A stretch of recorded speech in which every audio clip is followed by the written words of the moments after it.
So basically at that point, you're gonna go that way. You must be strong for this. Make sure you have some pressure on it as well. So after that, you can take your rag, brush, whatever, wipe it, take your tape. I would suggest getting a different tape.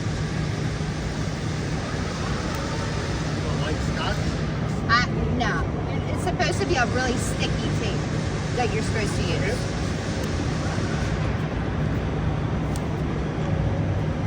So then you're just gonna You can buy another one. make sure it's on there really good. The manuals, they usually you have two ways. You can make it with a rubber or you can make it by hand. And you're supposed to rip it. Don't slowly, rip it. And then you'll go in and just look at it to see if you've had any like peel up. Honestly, your adhesion looks really, really good. It's good. You have nothing coming up with it, so your adhesion Then looks we great. have the instruction manual which say what is good and what is bad. Yeah, It's there's much different ratings. between. Yeah, Yes, there's it's different rating, all ratings. right. So usually we do rating number 3, say it's okay. Everything what is worse. 4 or 5 is yeah. bad. You guys can